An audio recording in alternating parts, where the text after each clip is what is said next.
দর্শক এই বিষয়ে আরো জানাতে ঝিনাইদহ থেকে আমাদের সাথে সরাসরি যুক্ত হচ্ছেন সহকর্মী সাদ্দাম হোসেন। সাদ্দাম, এই হত্যাকাণ্ড নিয়ে সবশেষ কি তথ্য পেয়েছেন জানাবেন। নিশ্চিন্তে খান স্বাস্থ্যকর অল টাইম পান। All time healthy life. Kakoli আসলে চরমপন্থী নেতা হানেফ সহ তিনজন কে গুলি করে হত্যার ঘটনায় কিন্তু এলাকায় একটি চাঞ্চল্যকর সৃষ্টি হয়েছে এবং মানুষের মধ্যেও কিন্তু একটি ভীতি তৈরি হয়েছে বলে স্থানীয়রা বলছেন।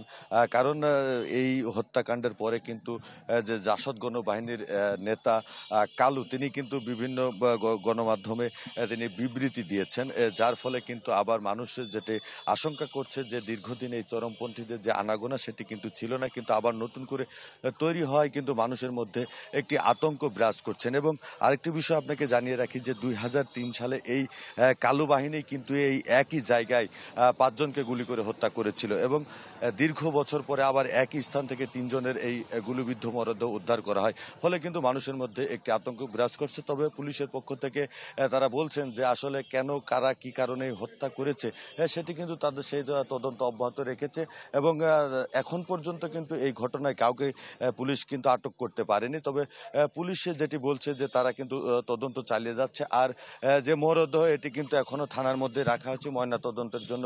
তারা হয়তো আর একটু পরে ঝিনাইদহ সদর হাসপাতাল মর্গে নিয়ে যাবে। তো পরবর্তী পুলিশ আমাদেরকে একটু পরে কথা বলবেন, তখন আরো বিস্তারিত জানাতে পারবো। কাকলি। সাদ্দাম, আপনাকে ধন্যবাদ। দর্শক, ঝিনাইদহ থেকে হত্যাকাণ্ডের সবশেষ খবর জানাচ্ছিলেন সহকর্মী সাদ্দাম হোসেন।